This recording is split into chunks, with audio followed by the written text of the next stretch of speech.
Charles is not the pushover that the press seems to think he is and that they're trying to present him as being. He has not been taking his side. He will not be exploited. The request arrived without Meghan's name in the subject line, without Harry's signature, and without any official palace channel attached. Yet buried inside its carefully chosen language was an unmistakable demand. Meghan wanted private access to King Charles, and she wanted William kept completely outside the room. Inside the palace, the first reaction was not panic. It was silence, the kind of unnatural calm that appears when experienced officials realize they are holding something far more dangerous than it looks. The message had arrived through an intermediary believed to be speaking for Meghan, but every sentence had been softened. Nothing sounded like an order. Nothing openly threatened consequences. That restraint made it harder to dismiss. This was not a request for a family photograph, a public appearance, or a carefully managed reunion before cameras. Meghan allegedly wanted a confidential conversation with Charles alone, free from official minutes, senior advisors, and the watchful authority of the Prince of Wales. She was not asking to return through the palace gates. She was asking for access to the man who still had the power to open them. That immediately raised the question no one could answer. Why now? Years of accusation, mistrust, and public separation had left the relationship damaged almost beyond recognition. Meghan knew that. Charles knew it. William certainly knew it. Yet the timing suggested that something had shifted behind closed doors. Either Meghan had learned that an opportunity was closing, or she believed Charles had once offered something that remained unfinished. Harry was aware that contact was being explored, but he may not have understood the full purpose behind it. To him, the possibility of a private meeting could mean peace. A chance to speak to his father without headlines, handlers, or old anger controlling every word. But the language reaching the palace hinted at more than reconciliation. Meghan appeared to want clarity, protection, and perhaps assurances that would survive beyond Charles's reign. The palace machine began moving quietly. Private secretaries compared the wording with earlier correspondence. They examined the intermediary's authority and questioned whether Charles had encouraged the approach or whether Meghan had acted without any invitation. One word caused particular concern: personal. It sounded harmless, but officials read it as a deliberate attempt to exclude William from a conversation involving the monarchy's future. Titles, security, financial independence, ceremonial access, and the position of Harry and Meghan's children could all be hidden beneath that single private request. Then came the first shock. Before Charles had formally answered, a copy reached William's office. His closest advisors immediately understood that this was not merely about repairing one broken relationship. It could create promises William would one day be expected to honor. But before William could decide how to respond, palace officials needed to understand what Meghan truly wanted. And the answer appeared to lead back to a promise Charles may once have made in private. Meghan was not asking for sympathy, an apology, or a photograph proving the family had reunited. According to the whispers moving through royal offices, she believed Charles had left one private promise unresolved, and she was prepared to force the palace to confront it before William inherited the power to erase it. At the center of that belief was an assurance Meghan had never forgotten. During the most painful stages of her and Harry's departure, Charles had allegedly made it clear that the door would not remain closed forever. The family might be divided. Trust might be damaged. But exile, she believed, had never been meant to become permanent. Charles may have understood those words differently.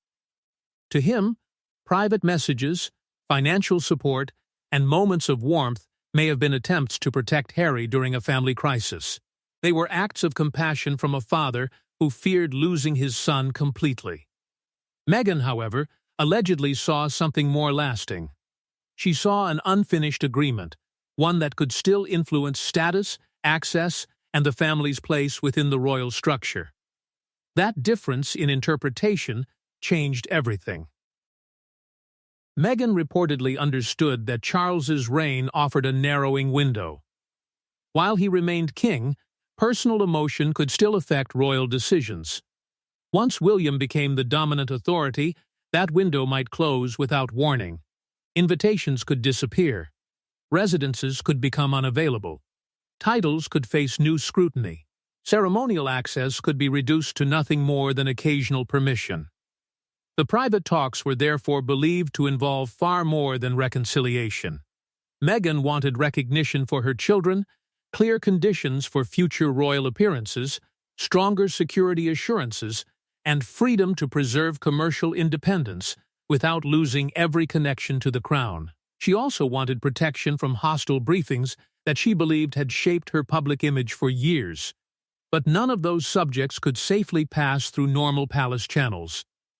Meghan reportedly feared that advisors would weaken each request, delay it, or reject it before Charles ever heard the full argument. Secrecy was not merely a preference.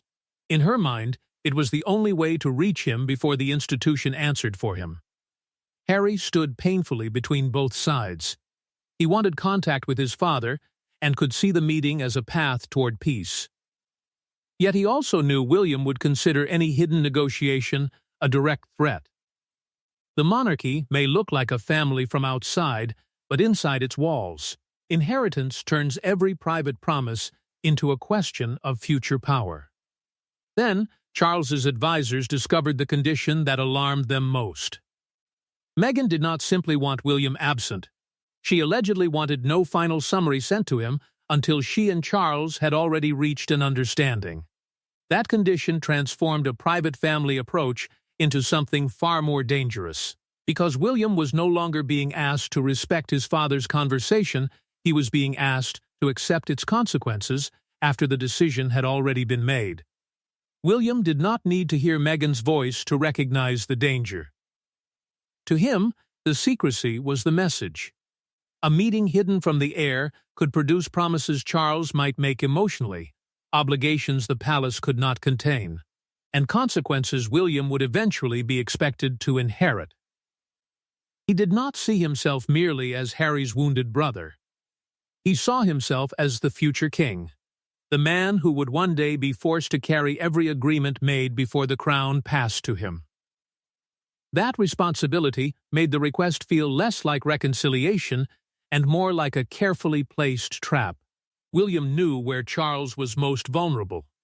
Harry remained his son, and years of distance had left behind guilt, grief, and the fear that time was running out. Public criticism had deepened the wound. Private silence had made it worse. William feared that Charles, desperate to recover something of the relationship, might promise too much simply to keep the conversation alive. His advisors quickly identified the danger. Nothing needed to be signed. No official document was required. A few sympathetic words from the king could later be described as a royal commitment. A private assurance could become a public expectation, and once repeated outside palace walls, denying it would make Charles appear dishonest or cruel. That possibility haunted William because it had happened before in different forms. Conversations once believed to be private had later become competing accounts, emotional claims, and public accusations. Interviews, books, and documentaries had turned family memories into weapons. To William, the problem was no longer what Meghan might say in the room. It was what the world might later be told Charles had said. Then came the most uncomfortable question. Would the meeting be recorded? No one made the accusation openly, but aides quietly discussed phones, written notes, representatives, and statements prepared after the talks. Even without a hidden device, a carefully documented recollection could carry the force of evidence once released publicly. William's concern extended beyond the crown. Any arrangement bringing Meghan back into royal spaces could reopen tensions around Catherine, their children, and the Wales household. Old comparisons could return. Private disputes could become fresh headlines. The peace they had fought to rebuild might disappear overnight. Inside the palace, two camps began forming. Some of Charles's advisors believed a private meeting could lower the temperature and prevent permanent estrangement.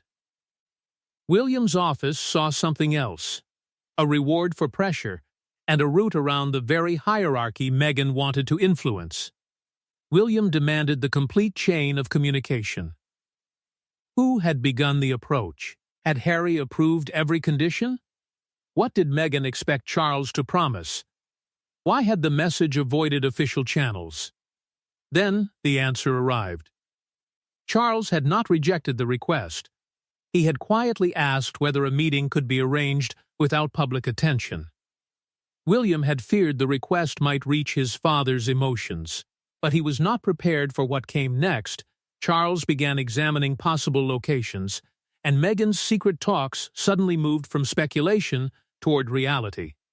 The proposal was far more ambitious than a father and daughter-in-law conversation. Meghan wanted an understanding that could reshape her family's position before William took control, and hidden among the language of healing was a request for recognition, protection, and a royal pathway the palace believed had already been closed. Through a trusted intermediary, Meghan formally asked for secret talks with Charles. The conditions were precise. William would not attend. Catherine would not be consulted. Senior courtiers would remain outside, and no official palace record-keeper would be allowed to turn the conversation into a formal negotiation before Meghan had spoken freely. The meeting, she proposed, should happen away from the great royal residences. Not Buckingham Palace. Not Windsor.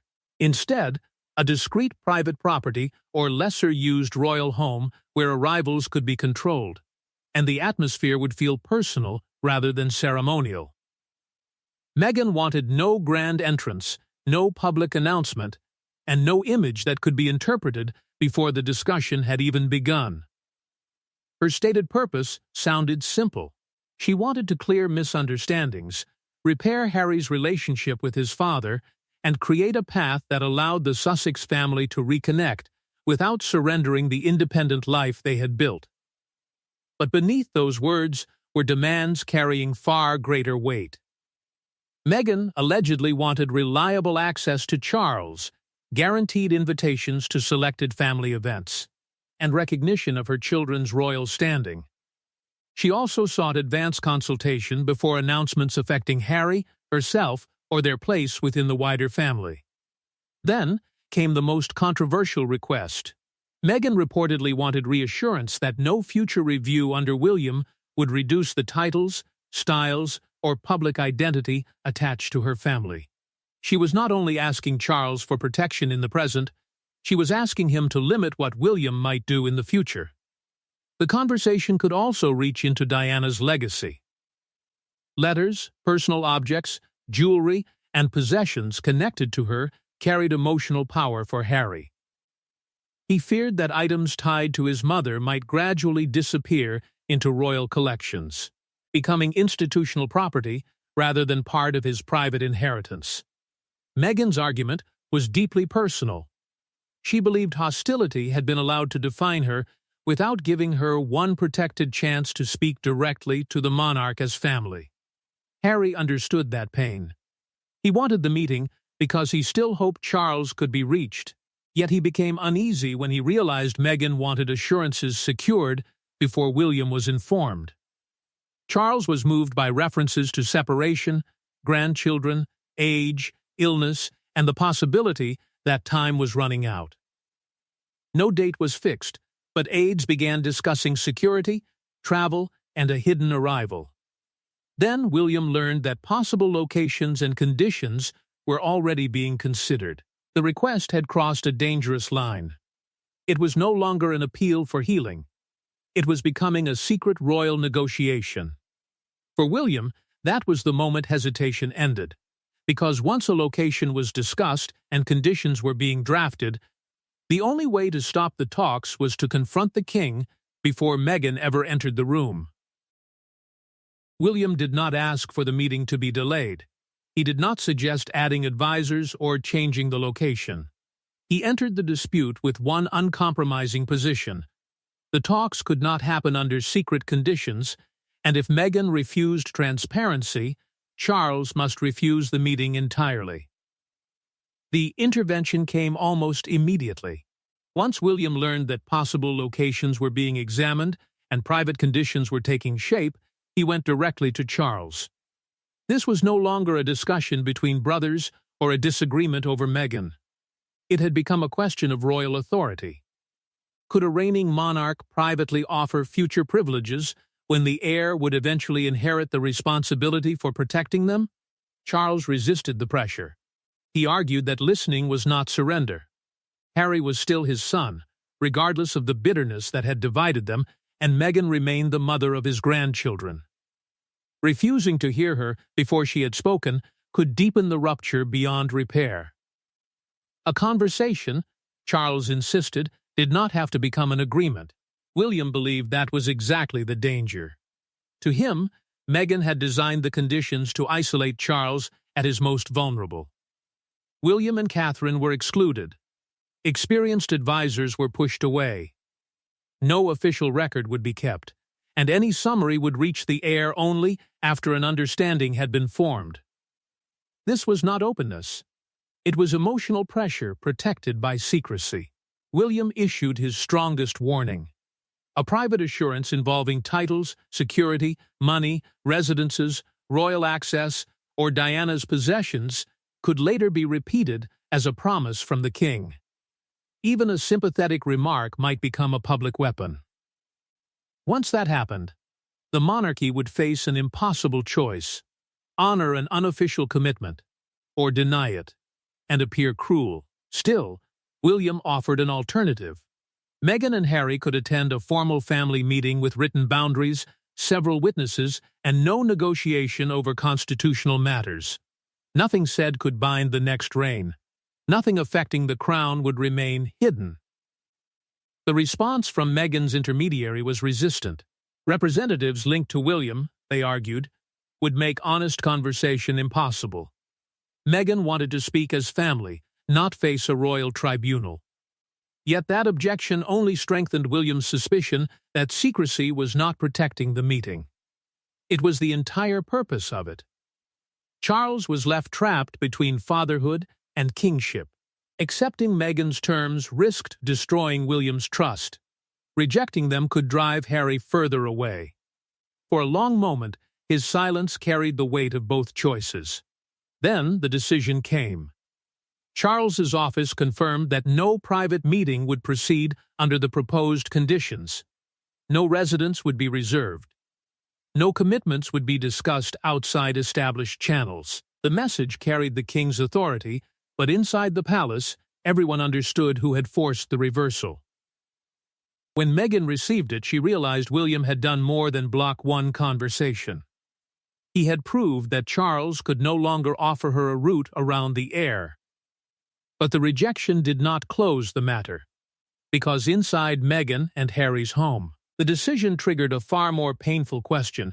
Had Charles refused them, or had William quietly begun ruling before his reign had even started? Harry had believed a private conversation might rescue what remained of his relationship with Charles.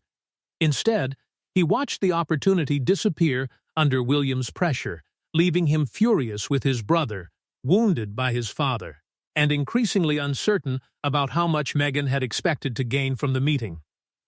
To Harry, the shutdown confirmed his darkest suspicion. William no longer needed the crown to control the family.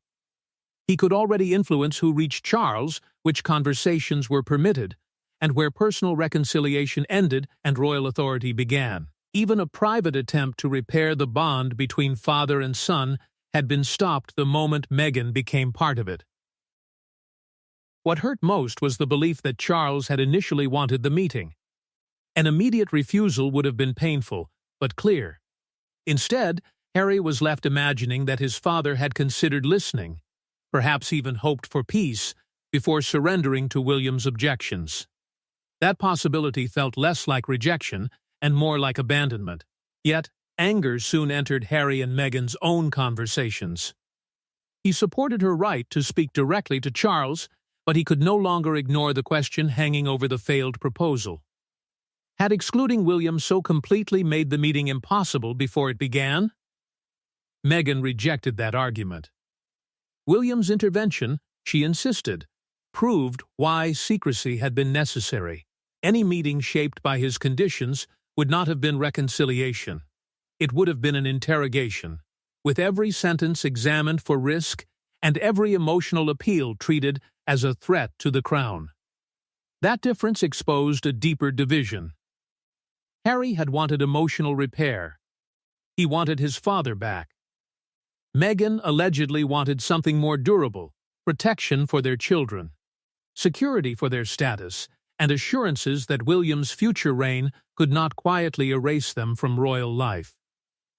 Harry found himself trapped between every loyalty that had shaped him. Meghan stood beside him, asking for protection.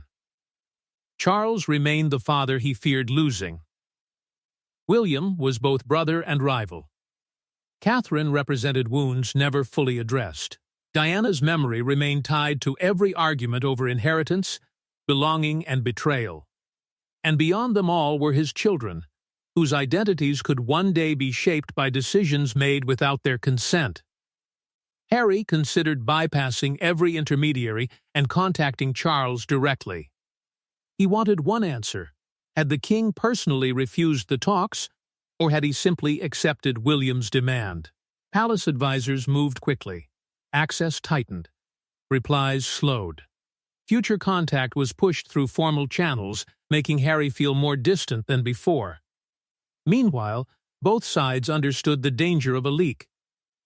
Meghan could be accused of privately bargaining for royal privileges.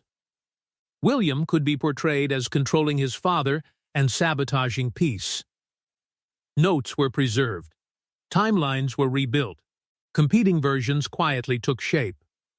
Then, Harry learned the shutdown might extend beyond one meeting. William's office had reportedly begun reviewing every informal arrangement that could offer the Sussexes future royal access. The blocked conversation had opened a much larger battle. Because William was no longer focused only on Meghan's request, he was examining every unresolved promise, privilege, and emotional connection that Charles might leave behind. Behind the argument over one secret meeting lay a struggle neither side could openly name. Meghan was trying to secure her family's future, while Charles still wore the crown. William was determined that no private promise, sentimental gift, or hidden agreement would limit the authority of his coming reign. What had begun as a private request was now becoming a succession conflict.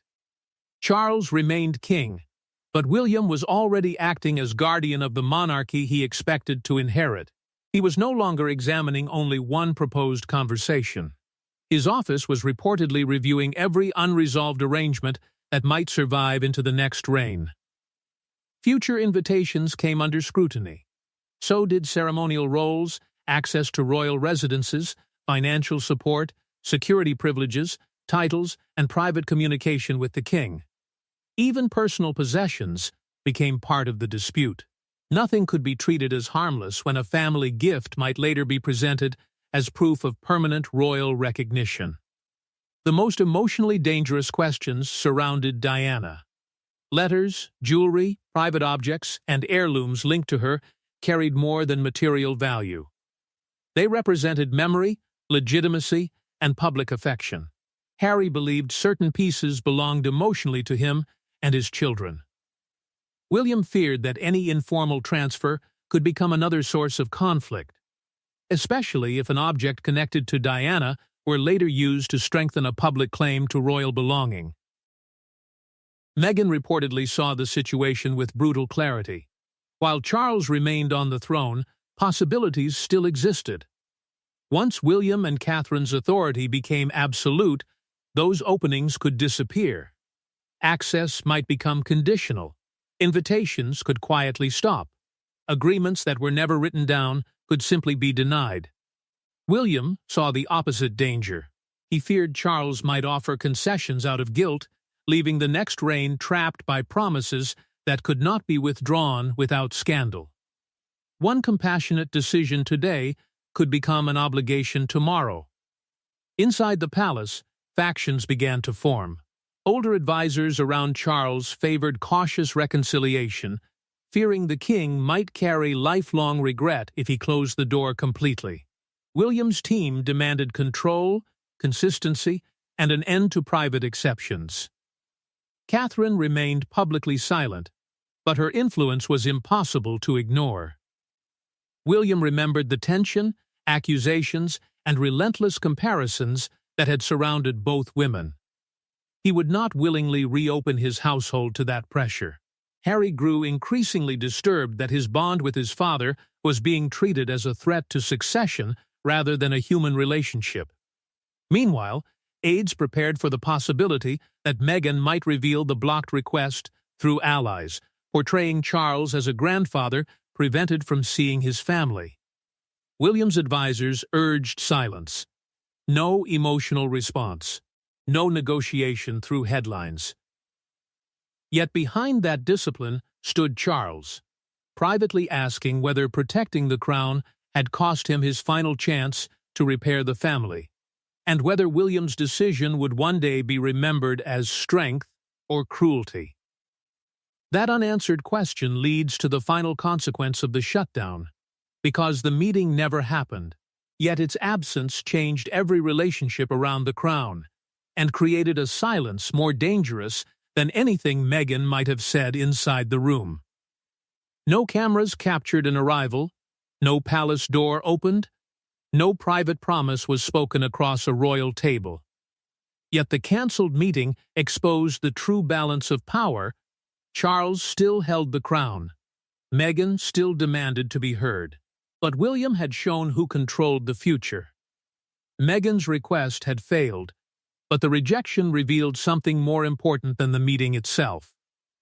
William's influence was no longer distant or symbolic. It was already shaping decisions that affected Harry, Meghan, and their children. To Meghan, that confirmed her deepest fear. The palace did not want a free conversation. It wanted surrender under conditions William could control. Harry was left with a loss he could not fully explain. He did not know whether Charles had truly wanted to meet, whether William had forced the cancellation, or whether the demands surrounding the proposal had made reconciliation politically impossible. The uncertainty was devastating, because it offered no clear enemy and no simple path forward. Charles had avoided a dangerous negotiation, but safety brought no peace. He knew family time was limited. Every delayed call, rejected request, and postponed conversation risked becoming permanent. By protecting the crown from one private promise, he may have sacrificed the chance to speak honestly with his son before mistrust hardened beyond repair. William remained convinced that he had protected both his father and the monarchy. In his view, reconciliation could not be built through secret bargaining, emotional pressure, or promises that might bind a future reign. Peace demanded boundaries, but to Harry and Meghan, those boundaries looked increasingly like walls. The danger had not disappeared. Meghan still knew the details of her proposal, the names of those who carried it, and the timeline proving that Charles considered the talks before William intervened. One interview, memoir, documentary, legal letter, or palace leak could bring the entire story into public view. Every version would name a different villain. The consequences hardened each side. Meghan became less willing to trust palace channels. William became more determined to prevent private exceptions. Harry grew more suspicious of his brother, while Charles became increasingly cautious about personal outreach. William had inherited no crown, yet the episode proved that succession begins long before a coronation. Power passes quietly through access, information, influence, and the authority to say no. That was the final irony. Meghan had requested the meeting because she feared William's future control. By demanding a path around him, she may have accelerated the very outcome she feared, turning William into the final gatekeeper between the Sussexes and the monarchy. And so the greatest confrontation was not the conversation held behind palace doors, but the one stopped before Meghan could speak, and the promises Charles may now never be allowed to make.